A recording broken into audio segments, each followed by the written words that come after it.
A Midsummer Night's Rave is really stretching the definition of modernising a Shakespeare play.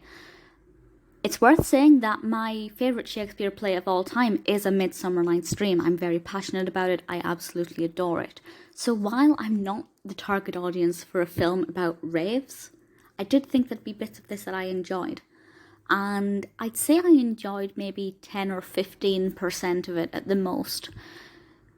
Again, not necessarily a bad film because it's not really for me. But I'm going to be discussing this from the perspective of somebody who likes Shakespeare adaptations and modernisations. I should say the only reason this came on my radar is because Carrie Fisher is in it. It turns out Carrie Fisher is in it for 0.2 seconds. She is barely in it, blink and you miss her. But I enjoyed the time that she was in it. So basically, this takes A Midsummer Night's Dream and reimagines it in a rave setting. It's not all set within the rave. There are times when they're outside of the rave and they're dealing with loads of different kind of problems, mainly relationship issues, and there's a lot of drug usage.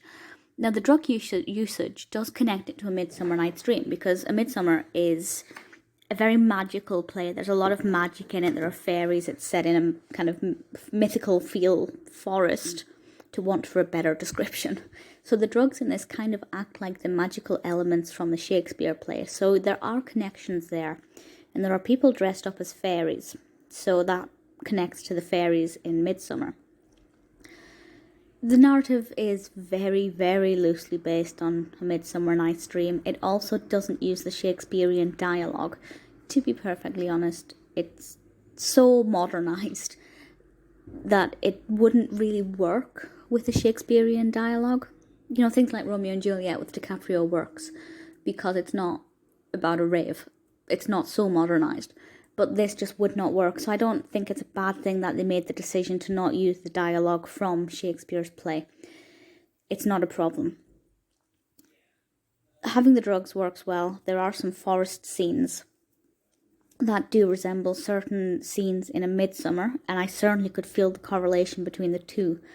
And I have to say, I'm really happy with Puck.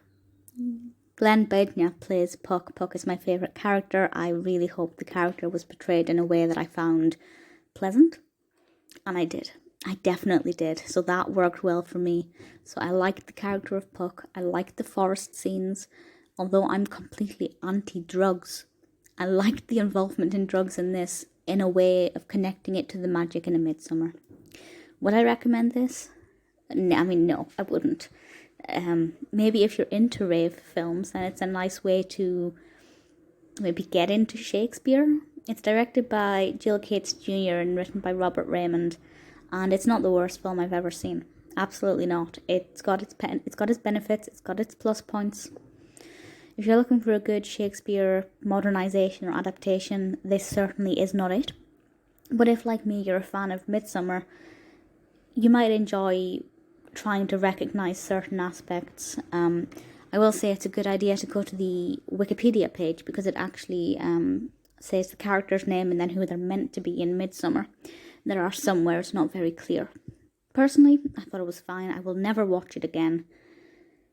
But, you know, if it's your kind of film, I think you'll like it, maybe. It's got its benefits. Not the best, but decent enough.